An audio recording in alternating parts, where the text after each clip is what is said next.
أهلا وسهلا بكم طلاب الصف السادس الابتدائي. النهارده إن شاء الله هنحل مع بعض شوية امتحانات تحت رعاية وإشراف وزارة التربية والتعليم. تعالوا بينا نبدأ مع بعض.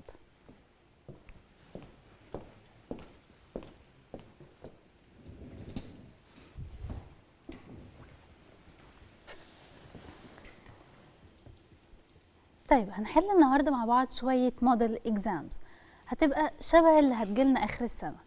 طيب في شوية رولز أنا المفروض أتبعها وأنا بحل. إيه هي الرولز دي؟ أول حاجة أقرأ السؤال كويس جدا، أشوف هو عايز مني إيه بالظبط. تاني حاجة أحل اللي أنا عارفه واللي أنا متلخبط فيه أو محتاجة أفكر فيه شوية، أعلم عليه وأسيبه للآخر. بعد كده أرجع أحل اللي أنا وقفت فيه وراجع الامتحان كله، ما سيبش أي حاجة فاضية. طيب بيبقى فيه دايما مسألة في الامتحان. المسألة دي احنا أخدنا رول واحد بس اللي هو بتاع law of levers، اللي هو كان الفورس multiplied R equal الريزيستنس multiplied R.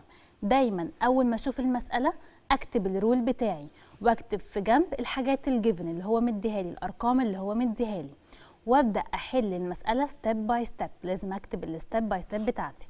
يبقى اول حاجه اقرا الامتحان كويس، اقرا اسئله كويس وانا بحل، احل اللي انا عارفه واللي انا متلخبط فيه اسيبه للاخر وارجع احله، ما اسيبش اي حاجه فاضيه.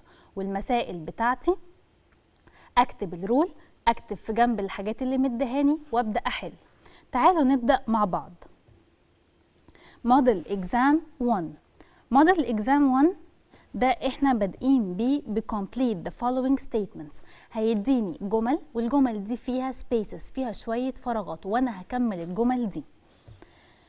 اول حاجة عندنا the fluorescent lamp contains the inert watt gas and a little amount of A. لو نفتكر الفلوريسنت لامب كان فيها inert argon gas and a little amount of mercury vapor. وما نعكس، لازم نبقى فاكرين ان الليتل اماونت الحبه الصغيرين كانوا mercury vapor. طيب تاني حاجه if the effort force is larger than the resistance force what is longer than the what. طيب احنا اتفقنا الeffort force، الفورس عامه بتبقى عكس الارم. يعني ايه؟ يعني لو هو قال لي الeffort force is larger than the resistance force يبقى الresistance arm is longer than the effort force arm. بعكسها على طول، يبقى الفورس عكس الارم. تالت حاجة the watt eclipse doesn't harm the eyes، ما بتأثرش على عينيا، while the watt eclipse causes harm to the eye. اتفقنا ان lunar eclipse doesn't harm the eyes while the solar eclipse causes harm to the eyes. واتفقنا ان في السولار eclipse ممكن البس special glasses عشان احمي بيها عينيا. 4. Electric lamps convert what energy into what energy? It converts the electric energy into light energy. بعد كده question number 5. The fixed point where the rigid bar rotates on is called. اتفقنا fixed بالF، يبقى عندنا في F and F تبقى هي fulcrum. but the fixed point عندنا هي الفulcrum. The what rotates around the earth in what shape orbit. اتفقنا اللي بيلف حوالين الارث اسمه المون. moon rotates around the earth in an oval shaped orbit. Levers were first described by a scientist whose name is Archimedes. ومهم جدا نعرف اسم الساينتست بيسأل فيها. يبقى Archimedes he the first one who discovered the levers. طيب write the scientific term. The method of connecting electric lamps and machines at home. اتفقنا في البيت الكونكشن بتاعنا بيكون ايه؟ بيكون parallel connection. يعني ايه parallel connection؟ يعني lamps they are connected in branching roots. طب ليه؟ عشان لو في لمبة اتحرقت او حاجة الباقيين يشتغلوا عادي جدا. يبقى the method of connecting هي ال parallel connection. بعد كده a phenomenon occurs when a part of the moon lies in the umbra. قلنا phenomenon يعني natural، حاجة حصلت لوحدها by it's created by God.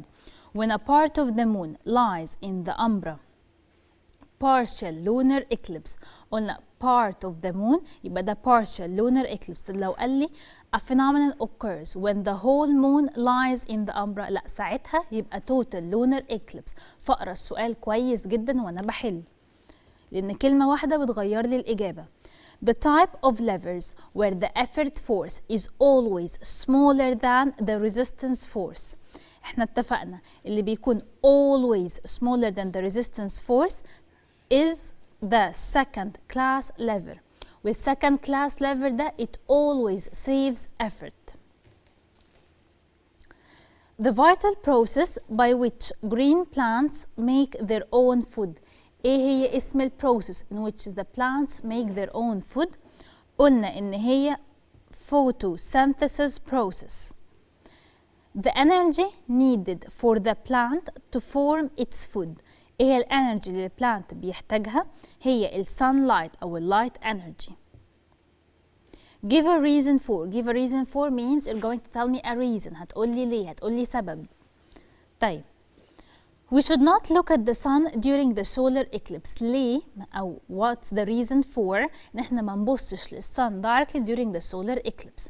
قلنا because it emits harmful rays اللي هم إيه؟ ultraviolet rays and the infrared rays that affect the eye retina and may cause blindness. ممكن تعمي العين within few seconds. تاني حاجة water pump is a first class lever. على طول ما يقولي something is a first class lever هقول because it has the fulcrum between the effort force and the resistance force. هقول ايه اللي بيميز ال first class lever؟ ايه هي الميد بوينت عندي؟ يبقى الميد بوينت عندي او اللي في النص هو الفالكرم اللي هي الفيكسد بوينت. وبين ايه وايه؟ بين ال resistance force and the effort force. طيب question number 3. We must not touch any electric machine with wet hand. ما لمس أي ماشين وإيدي مبلولة. ليه؟ أو tell me a reason for it. قلنا إن water it's a good conductor of electricity. So what will happen if you did that? You're going to have an electric shock. So why should I not touch the electric machine with wet hand? To avoid occurrence of the electric shock as water is a good conductor of electricity. طيب ادي عندنا اهي problem مسألة. طيب هنقرا المسألة كويس جدا، هنشوف هو مديني ايه، اكتب الرول وابدأ احل. تعال نشوف. A lever is affected by a force of 100 Newton. ماشي؟ The length of the force arm is 5 centimeter and the resistance arm is 20 centimeter.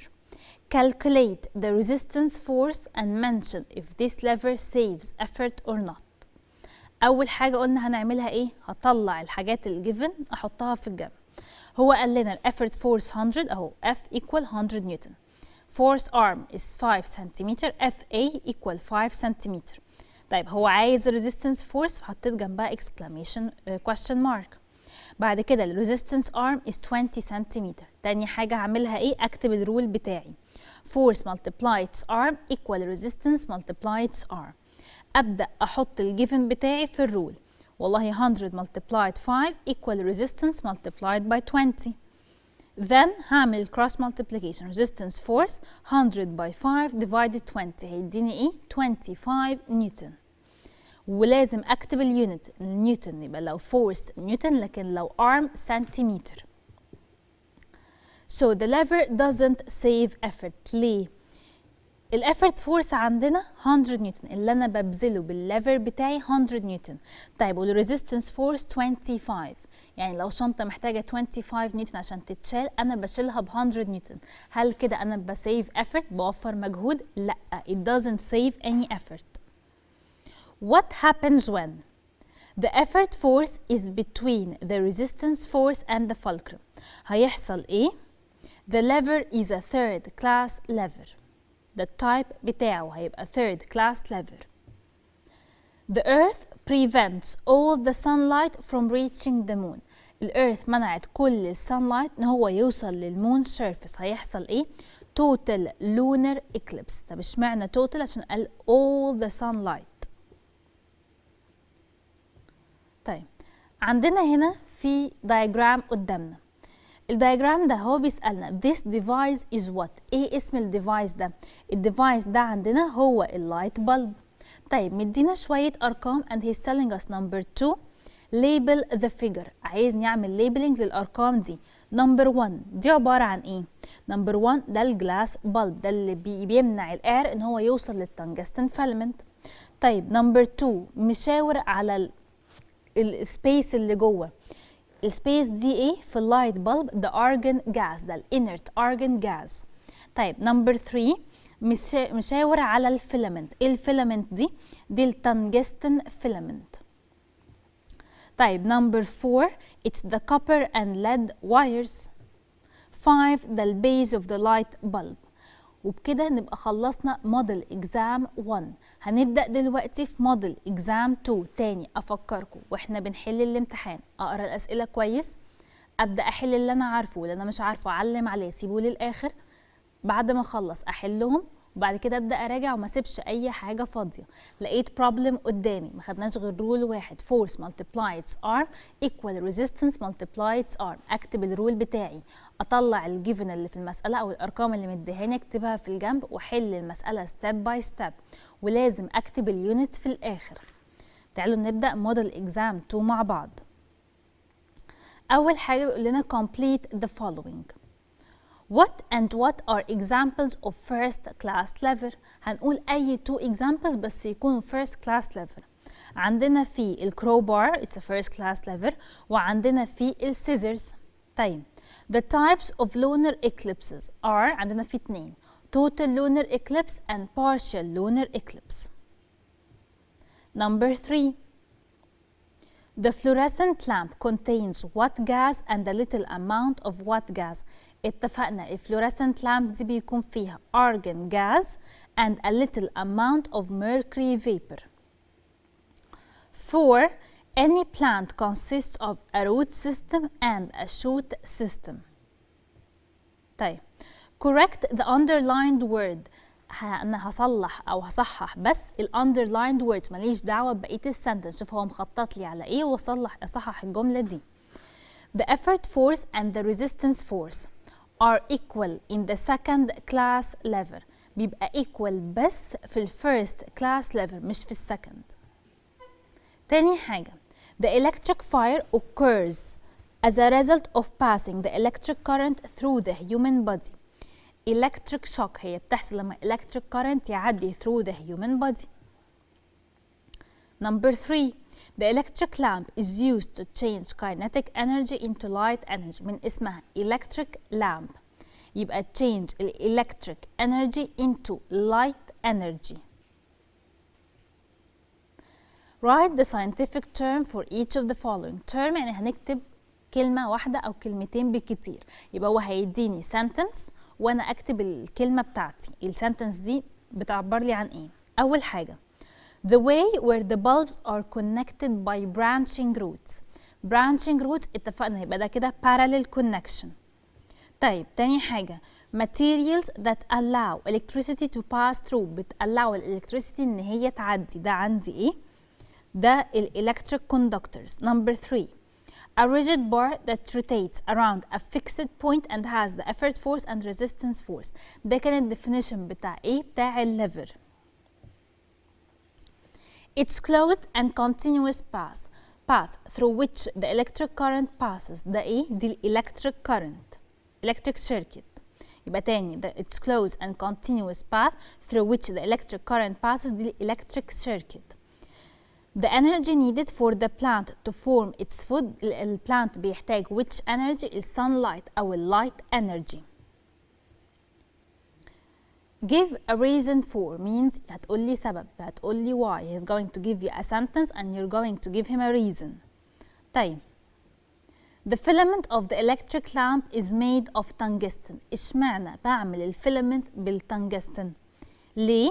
Because it has high melting point and prevents the melting of filament at high temperature.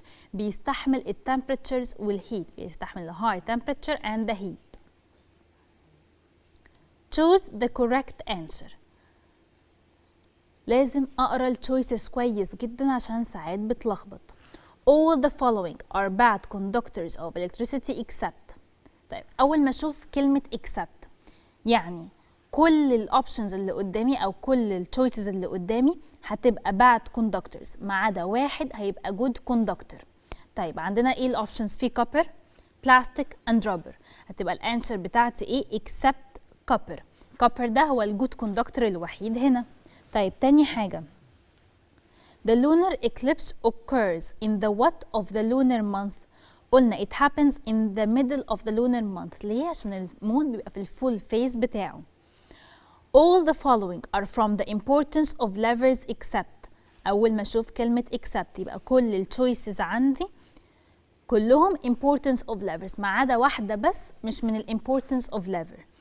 يبقى أنا عندي في نبص على التشويسز increasing force, increasing size and increasing speed. يبقى هي increasing size. It's the only one which is not from the importance of levers. What class levers are levers that always save effort? ال always save effort قلنا إن هو ال second class lever. طيب بعد كده عندي في ال problem. Whenever I see the problem I write the rule. قلنا أطلع ال given على جنب، أبدأ أحل ال problem step by step وأكتب اليونت في الآخر. طيب if the force arm is 5 cm and the resistance arm is 2 cm, if the resistance force is 10 Newton, calculate the effort force. هاجي في الجنب أكتب الحاجات بتاعتي. F equal هو عايز الفورس. FA equal 5 cm. طب الريزيستنس كام؟ resistance is 10 Newton and the resistance arm is 2 cm. Then أروح كاتبة الرول force multiply its arm equal resistance multiply its arm.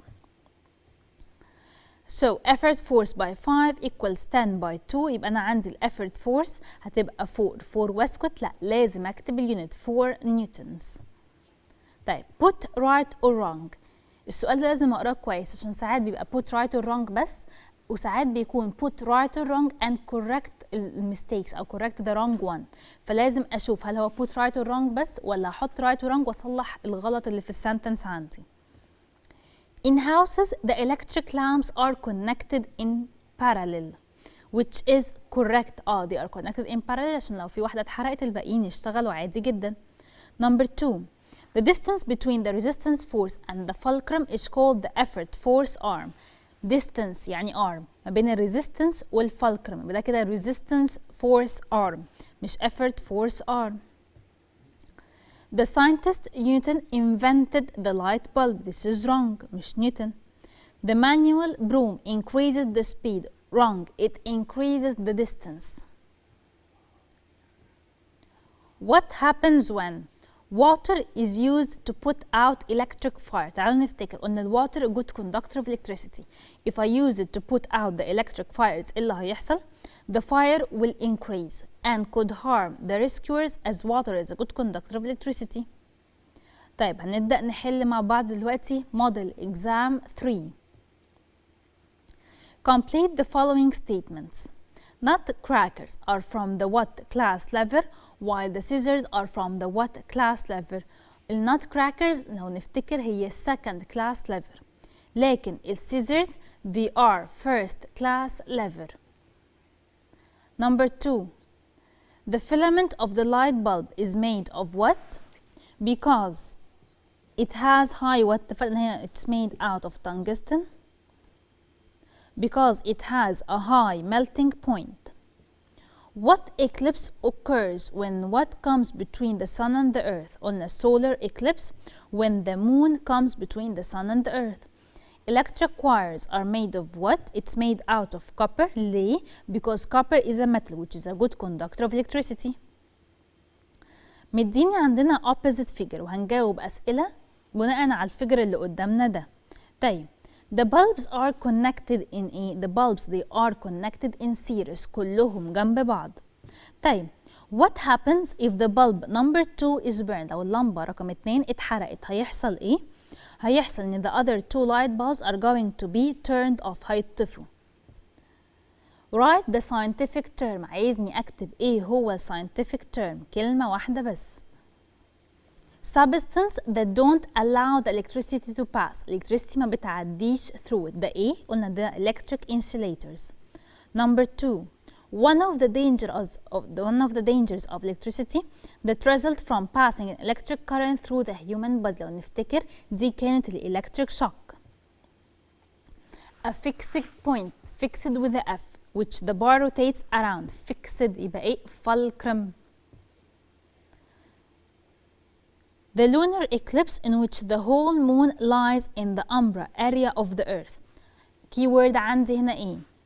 The whole moon، كل المون lies in the umbra area، يبقى ده ايه؟ total lunar eclipse. طب لو جه قال لي part of the moon lies in the umbra area of the earth، ده كده partial lunar eclipse. طيب B، دي a problem. Calculate the length of the force arm in a lever if you know the value of the force is 100 Newton, the resistance is 200 Newton and the length of the resistance arm is 20. هكتب الجيفن بتاعي في جنب. F الفورس arm 100، الeffort force is 100 Newton، force arm I want it، resistance force is 200 Newton and the resistance arm is 20 centimeter. هكتب الرول بتاعي وابدا احط الارقام في الرول. هيبقى في الاخر الفورس arm is 40 وبس، لا 40 سنتيمتر لو arm، سنتيمتر لو force يبقى نيوتن. Choose the correct answer. What is considered from the third class lever the fishing hook? The inventor of the electric lamp is Daniel Rutherford ولا Edison ولا Newton? It is Edison. He's the one who discovered the electric lamp. From the electric insulator substance is rubber ولا iron bar ولا aluminum bar? It is the rubber. Back at number 4. When the whole moon enters the semi-shaded area of the earth, what occurs? No eclipse occurs. The plant makes its own food through، قلنا البروسيس اسمها ايه؟ هي اسمها photosynthesis process. Give reason for water is not used in putting out electric fires. قلنا ليه؟ عشان ال water is a good conductor of electricity وممكن تعمل more harm. طيب second class lever always save effort. Why? Because the effort force arm is always longer than the resistance arm and the effort force is always smaller than the resistance force. Put right and wrong and correct the wrong ones. Arm of force in the third class lever may be equal to the resistance arm. لا، بيبقى equal بس في first class lever. Looking at the lunar eclipse causes great harm for eyes. No, the solar eclipse. قلنا lunar eclipse doesn't cause any harm to the eyes. A fluorescent lamp contains a little amount of mercury vapor and argon gas. This is true. The human body is a bad conductor of electricity. Wrong، عشان هو it consists of 70% of water، فهو good conductor of electricity. What happens when the electric lamp contains atmospheric air from inside? The filament will burn when it heats up. طيب the resistance arm is longer than the force arm in the lever. The effort force arm is larger than the resistance force and the lever doesn't conserve effort. A plant is kept in dark for a long period of time. Dark معناها there is no sunlight. طيب هيحصل ايه؟